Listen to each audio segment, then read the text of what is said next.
everyone doing today? I had a couple requests on a couple of my old videos, or actually one of my more recent videos as well, to do a quick walk around and just show you all what I have done to my CBR.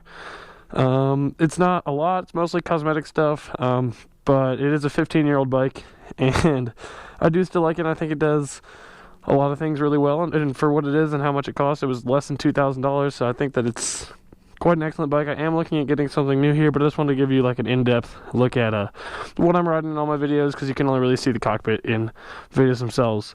I guess we'll start up at the front here. I got mirror block-off plates, both sides of course, no mirrors on it anymore. This was a bar end mirror. However, as you can see, the mirror part of the bar end mirror is in fact gone.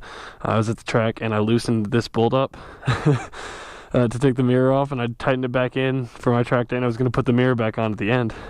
And I got done, and the bolt was gone, so now I don't have a mirror for a while, which is fine. So I got aftermarket shorty levers. These are just the $25 Amazon levers. See, it's rashed up a little bit here, some on the other side as well. Took off the big bulbous turn signals, got some Hot Bodies flush mounts. Really like them. Takes about this much width off the bike, and I don't see any reason to have giant ass bulbous turn signals on the end there. Running EBC brake pads. See what else? Danmoto rear sets, fully adjustable rear sets. I will say that I would not buy Danmoto rear sets. I don't know about their exhausts, but I would absolutely not buy their product again. I've had more problems with these rear sets than anything else I've put on any bike. Finally got it all buttoned up, and now that it's all buttoned up, it's working fine. But until then, it was rough. This kept spinning on me. 2 of the washers went bad. They forgot 2 screws or 2 bolts in the package. Yeah, luckily, there was a little ordering mistake, so I have two sets of these, so I have replacement parts for when they break or when the parts are bad, so it's okay, but just know that I do not personally recommend these rear sets. Moving further towards the back, got a new sprocket and new chain. Again, the bike is kind of dirty because it's winter here in Colorado and I ride it. It'll be clean again like next week, but regardless. Got a red chain. I honestly think it might be a Volar chain. Y'all can go ahead and start giving me shit now. It's not the best product, but at the time I didn't have the funds for it, and I mean, it's better than the old shitty stuff that was on there, so whatever. Come up here, you can see that instead of having a giant ass fender that comes down to about here, this is the result of a hacksaw, some sandpaper, some zip ties, and some Velcro. But honestly, looks like it looks fine.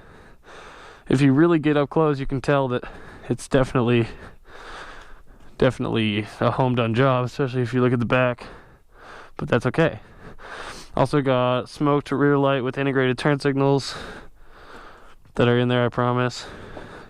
I'll show you the turn signals in a second here. Danmoto rear set on the other side. Like I said, I got 2 sets, so this side's running the silver block because the block on the other side was broken. Yeah, like I said, not the best rear sets ever. This is going to be a Kaufman shorty exhaust, which you can see is kind of janky at the moment. It was a great exhaust and still is a great exhaust. I crashed on it at the track, and you can see in here, this used to come out about this much.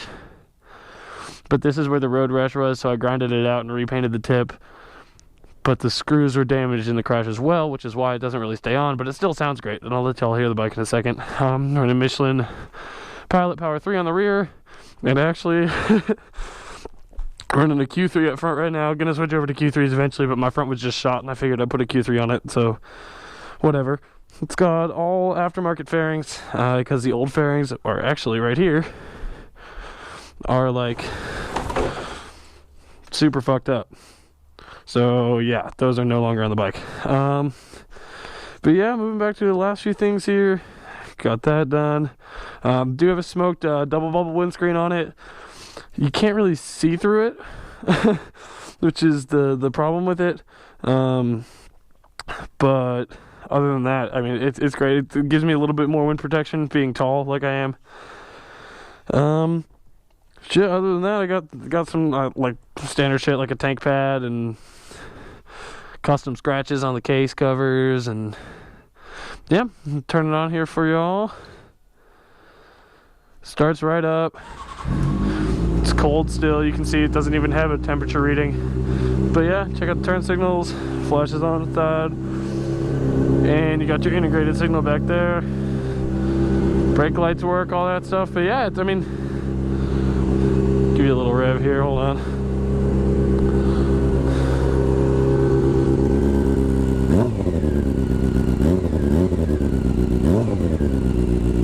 Sounds good. Doesn't kill it. But yeah, that's gonna be walk around the bike. Her name's Caroline. Tell me what you think. If you all have any CBR, CBR 600, F4i's, or even the RRs, I'd love to see them. Always love some more bikes, and yeah, I hope y'all enjoyed this video, and hope now you know what I'm riding here, and until sometime in the near future when this hopefully gets phased out. As you can see, we've also got the truck, and we've got bikes. This is the dirt bike and the mini bike and the R6 that I totaled in October.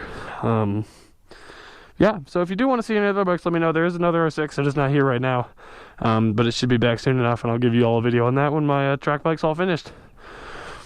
But yeah, either way, thank y'all for watching. Have a great rest of your day. Yeah, until next time, like, comment, subscribe, and all that fun shit. And if you have any questions about anything, let me know. I'll get them taken care of for you. Thanks, guys.